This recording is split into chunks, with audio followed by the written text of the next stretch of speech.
Olá, sejam bem-vindos ao Sessão da Tardes. Hoje iremos resumidamente falar de cada doutor em sua respectiva era. Já peço a sua inscrição nesse canal, deixar o gostei para avisar ao YouTube que você está gostando do conteúdo deste canal e ele passará a recomendar para mais pessoas. Temos uma playlist falando sobre a história dos Companions, e caso você esteja perdido sobre como e onde assistir a série clássica, LH recomendo o vídeo que está aqui no cardeal. Sem enrolação, vamos lá. A série clássica de Dr. Who começa desde o período de 1963 até o seu cancelamento, em 1989, além do filme de 1996. Naquele tempo, os Senhores do Tempo viviam pacificamente em Gallifrey, e o Doutor levava companheiros não apenas da Terra contemporânea, mas também de outras épocas e outras galáxias, como um escocês de um século passado, uma garota gênio da matemática do futuro e até um androide. Agora vamos falar sobre o Doutor.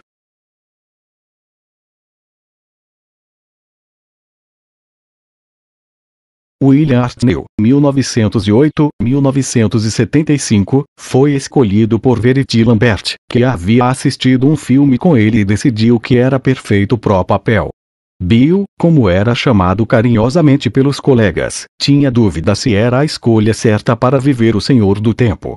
No entanto, Hartnell conseguiu dar personalidade ao Doutor com as características que permanecem até hoje: a inteligência extraterrestre, a excentricidade e a omissão de seu passado obscuro. O ator, que tinha muitos anos de experiência nos palcos e nas telas, sempre fazendo papéis de caras durões, viu uma oportunidade de viver um personagem mais carismático e velhinho no Doutor. Muitas vezes apontado como rabugento, Hartnell na verdade recebia muitas cartas de crianças, que o elogiavam por sua interpretação. Que por sinal, no drive da descrição do vídeo temos um filme que conta a história de Dr. Who. Bom, voltando. Suas viagens eram acompanhadas por Susan Foreman, sua neta, e os professores de sua escola Ian Chesterton e Barbara Wright. Ele também foi o primeiro a enfrentar os Daleks, criados pelo roteirista Terry Nation e que viriam a se tornar os maiores vilões de toda a série. Robôs em forma de saleiro da sua cozinha, com um desentupidor de pia e um batedor de bolos como braços e um olho que para mim não é um olho. Esses seres funcionam a partir do medo e do ódio. Suas vozes robóticas e frases imperativas conquistaram o público. O primeiro Doutor ainda viajou com Vic, Polly e Benny. Por volta de 1965, Hartnell começou a dar sinais de piora na saúde, esquecendo suas falas, o reflexo da arteriosclerose ainda não diagnosticada, em uma época onde os rolos de filmagens eram caros. Os produtores, então, começaram a pensar em uma forma de substituí-lo. O ator veio a falecer em 1975. Foi a partir então da substituição de Hartnell que nasceu o conceito de regeneração, mas contudo todavia esse nome só tivesse surgido mais tarde. Eles chamaram de renovação, ou reneval, no primeiro momento. Desde o início, o Doutor foi concebido como um alienígena. Portanto, nada mais natural que ele pudesse sofrer um processo que mudaria para sempre o seu corpo, mantendo as mesmas. E é aí que entra em cena.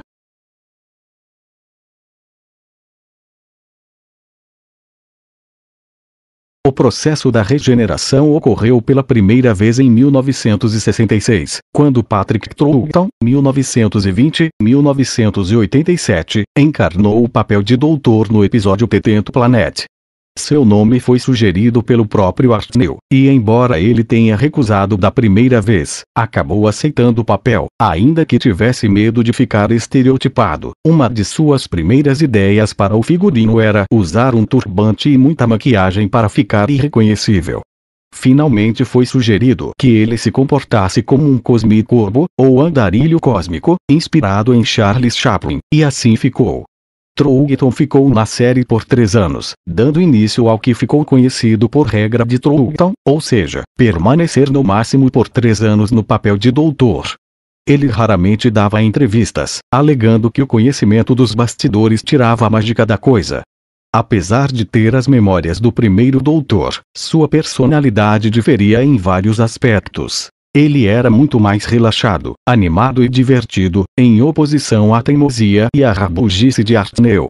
Acompanhado por Jamil Crimão, Zoyariot pelo brigadeiro Lethbridge Stewart, que nessa época ainda era apenas coronel, suas aventuras inauguraram mais um vilão da série, o Cyberman, além do famoso gadget que já virou marca registrada do Doutor, a chave de fenda sônica. Nessa época, a audiência da série começou a cair e o ritmo das gravações estava cada vez mais estressante para Troughton. A BBC gastava cada vez mais com os cenários, que mudavam a cada episódio. Os produtores, então, encontraram uma saída sagaz. A partir de agora, o Doutor seria exilado na Terra pelos seus compatriotas de Gallifrey. Infelizmente, muitos episódios dessa época foram perdidos pelo fato da BBC não ter uma política de arquivamento, usando as fitas para filmar outros programas ou simplesmente destruindo por falta de espaço. Os fãs de Dr. Who conseguiram reconstruir alguns desses episódios usando apenas o áudio, gravado de forma amadora, com imagens estáticas dos episódios, o que ficou conhecido como reconstrução. A própria emissora também fez um esforço ao conseguir algumas fitas que haviam sido distribuídas para serem televisionadas em outros países, como Austrália e Hong Kong.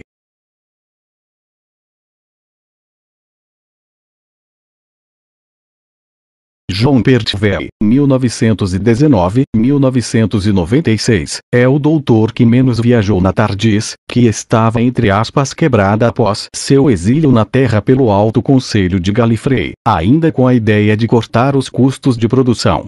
O ator, que era o segundo da lista para possíveis doutores sem saber, pediu para seu agente entrar em contato com a BBC e candidatá-lo ao papel. Como Homewood, o primeiro ator da lista, não estava interessado, Pertwee ficou com o cargo.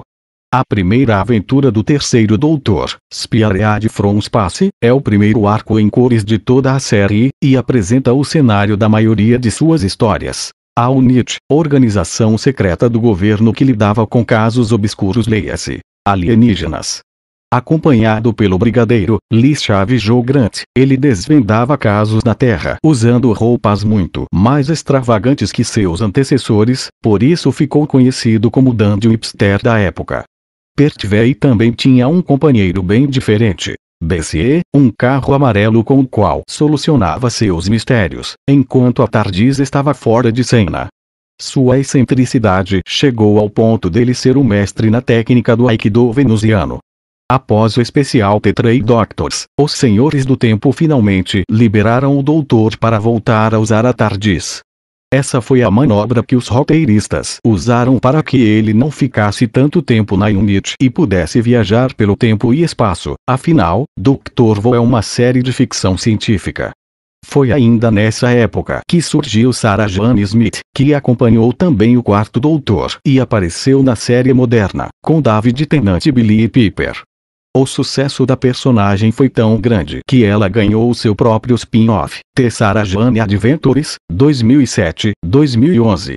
A repórter que acompanhou o Doutor agora liderava um grupo de crianças que combatia aliens que aterrorizavam Londres, junto com K-9, o cachorro-robô que era seu fiel companheiro. Infelizmente, a série foi interrompida após 4 temporadas devido à morte da atriz em 2011, por causa de um câncer. Não menos importante foi a introdução de mais um inimigo, o Mestre, que também era um senhor do tempo de Gallifrey. A ideia era trazer um personagem que representasse o que Moriarty é para Sherlock Holmes. Na vida real, Delgado e Pertwee eram muito amigos, tanto que o motivo que levou o terceiro Doutor a sair de cena foi a morte de Delgado em um acidente de carro na Turquia, que afetou o ator pra caramba. Coitado. Em 1974, Pertwee saía de cena envenenado por uma radiação no episódio Planet of the Spiders ao lado de Sarah Jane. Pela primeira vez o nome regeneração era usado oficialmente, e chegava às telas o doutor mais famoso da série clássica, Tom Baker.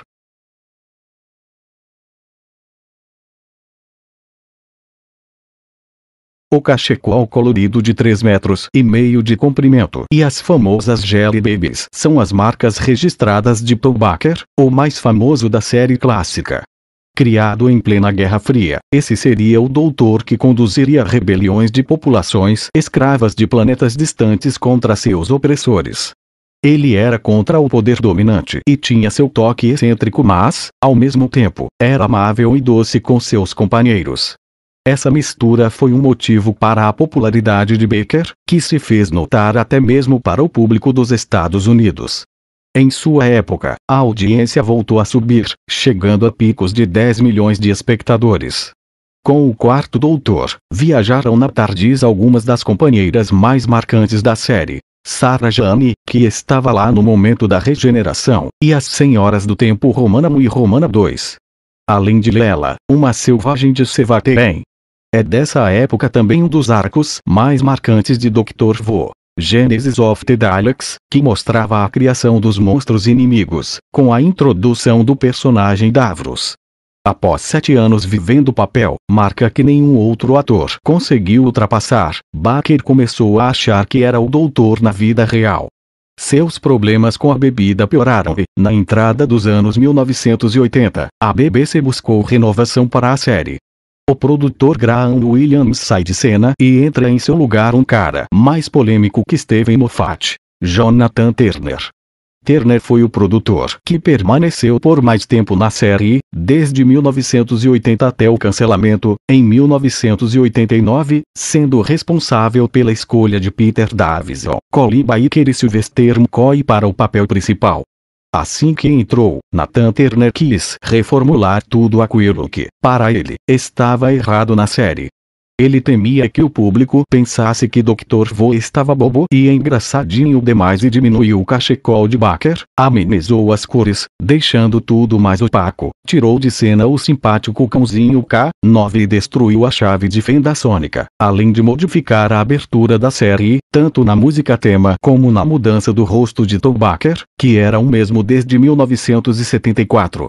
É claro que Baker não aprovou nada disso, já que estava acostumado a mudar os roteiros dos episódios na hora das filmagens e atuar como bem entendesse. Foi então que decidiu abandonar a série, para a tristeza de sua legião de fãs.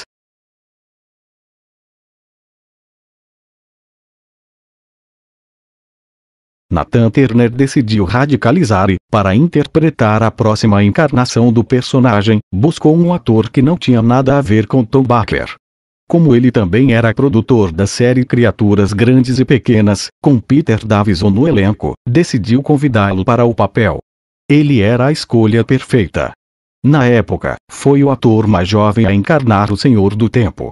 Tinha somente 28 anos quando foi escolhido. Depois, Matt Smith se tornou o mais novo no papel, entrando na série com 26 anos de idade. Ele era loiro, bonito e tinha pinta de playboy, além de ter uma atitude passiva em relação aos acontecimentos, praticamente o contrário de Baker. Seu figurino era baseado em seu esporte favorito, cricket.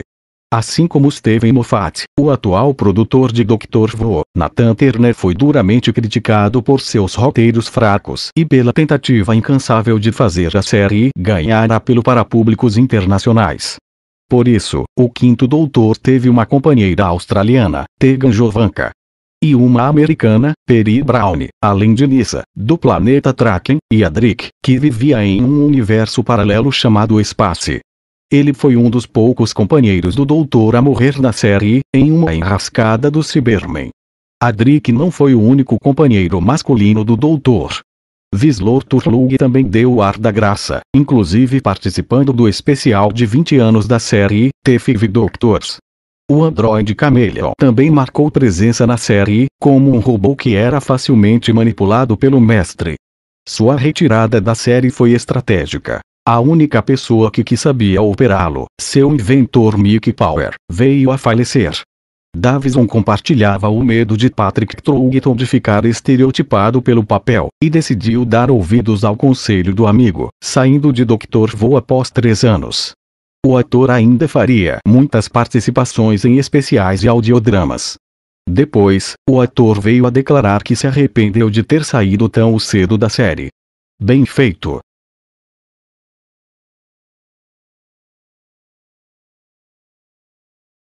Se Nathan Turner queria provocar polêmica, ele certamente conseguiu na era Collie Baker. Após a passividade de Peter Davison e seu visual coxinha, mais uma vez a mudança foi radical. O sexto doutor era estouradíssimo na personalidade e completamente espalhafatoso nas roupas. Os superlativos lhe cabem muito bem, diferente da época em que a BBC defendeu seu time de produção quando as críticas foram ferozes na época de Jon Pertwee. Esse certamente não foi o caso com Collie Baker, que, aliás, não é parente de Tom Baker. O sexto doutor era arrogante, insensível e se achava muito melhor do que todo mundo. Logo após a regeneração, tentou estrangular a companheira Peri Brown e demorou um tempinho até os dois se acertarem. Uma curiosidade: a atriz, que era britânica, vivia uma personagem dos Estados Unidos, e já confessou que detestava ter que fazer o sotaque americano. Como o tempo dele foi curto, apenas mais uma companheira passeou com ele pela tardes na telinha: Melanie Melbush. A polêmica em torno da personagem, que sabia tudo sobre computadores e ainda dava uma forcinha para o doutor manter a forma, tinha vários motivos. Em primeiro lugar, ela gritava, e muito. Em segundo lugar, o público mais uma vez caiu em cima de Nathan Turner por escalar a atriz Bonnie Langford, uma dançarina que não tinha experiência com atuação. Eles acusaram-no de atrair publicidade demais para a série. Mas se é preciso culpar alguém pelo declínio de Dr. Who, que posteriormente culminou em seu cancelamento em 1989, é Michael Grade. Ao assumir o cargo de controller da BBC em 1984, ele precisava cortar custos, e Dr. Who estava no topo da lista. Após ter colocado o programa em hiato por 1 ano e meio em 1985, Grade chegou até mesmo a declarar que odiava a série, que ela estaria violenta demais e perdendo sua criatividade. Ao retornar, os episódios voltaram aos 25 minutos originais, em oposição à primeira fase de Collie Baker, quando duravam 45 minutos, e a série não era mais exibida aos sábados. As temporadas foram reduzidas pela metade e, a essa altura, o público estava mais ligado em Esquadrão Classe A, um sucesso americano televisionado pela ITV. Para piorar, o roteirista Eric Savard decidiu pendurar as chuteiras, deixando a escrita nas mãos de Nathan Turner. Na época isso não era uma prática comum. A carta final era a troca do protagonista. Rumores dizem que o motivo por trás do desgosto de Grade por Collie Baker era pessoal. O executivo era muito amigo de Lisa Goddard, que havia se divorciado de Baker, tendo passado inclusive um tempo na casa de Grade após o término da relação. Nathan Turner tentou intervir, defendendo seu protagonista e usando como motivo o fato de que ele ainda não tinha cumprido seus 3 anos de contrato devido ao hiato da série. Em vão. Grade era irredutível. Collie Baker foi demitido e não chegou nem a fazer a cena da regeneração. Resumindo Collie Baker, ele entrou numa época ferrada para Dr. Who e para ele, e ele só tomou na bunda.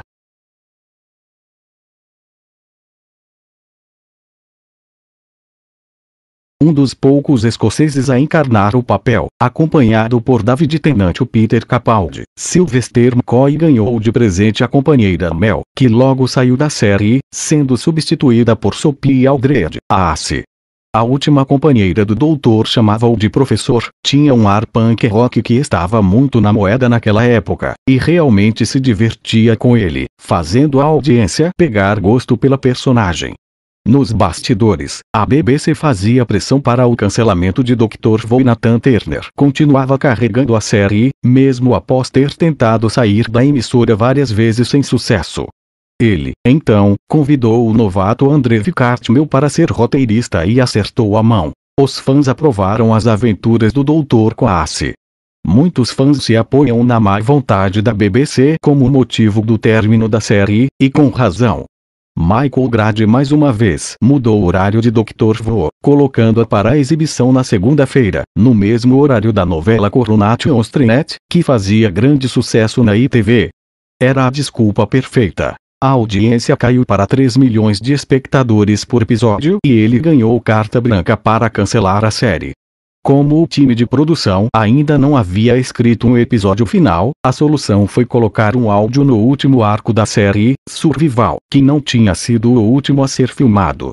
McCoy gravou as últimas palavras do Doutor na série clássica em 23 de novembro de 1989, aniversário de 26 anos da série. O episódio foi ao ar em 6 de dezembro de 1989. Era o fim de Dr. Who.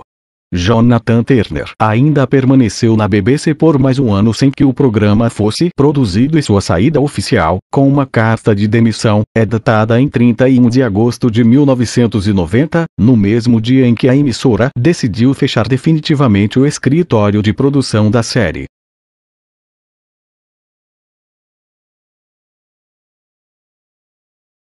Durante os anos seguintes, materiais saíram em forma de áudio, livros e afins, nem sempre com a autorização da BBC, o que ficou conhecido como no canon, ou fora do cânone. Nos anos 1990, Philip Segal, um inglês que vivia nos Estados Unidos, tentou fazer uma manobra para trazer a série de volta, uma coprodução com um canal americano. Ele quase conseguiu, mas em vez de uma temporada, a Fox disse que só poderia produzir um filme. Assim, em 14 de maio de 1996, foi ao ar o longa que levou o nome de Dr. Who. No filme, Sylvester McCoy volta para fazer a cena da regeneração.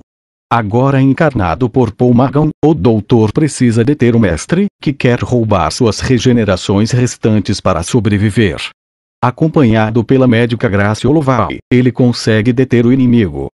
A TARDIS ganha uma repaginação e é a mais diferente de todas, parecendo um castelo, chão e paredes de pedra e o painel de controle em madeira. Mas o que mais chama a atenção é a interpretação de Magan. O tom sombrio e egoísta do sétimo e oitavo doutores desaparece por completo e aqui ele vive uma era de paz consigo mesmo e com o mundo. Fala das personalidades históricas que conheceu, lembra com carinho de Gallifrey, seu planeta natal, e tem um ar sonhador cheio de esperança. Vale lembrar que, em tese, esse doutor está vários anos distante do sétimo, e há muitas aventuras dele antes e depois da história do filme em forma de áudio, livros e quadrinhos, que são lançados até hoje. Por muito tempo foi questionado se o filme entraria para o cânone da série, que sempre fez parte da cultura britânica. A confirmação oficial só veio em 2005, quando Christopher Eccleston declarou ser a nona regeneração do Doutor. Mas isso já é para outro vídeo. Obrigado a todos pela paciência, espero que tenha gostado. Se gostou, deixe um gostei, para avisar que você está gostando deste canal. Quando você dá o like, o YouTube vai te mandar sempre as notificações. Se inscreva no canal, e ative o sininho de notificações. Compartilhe com algum amigo seu. E tchau.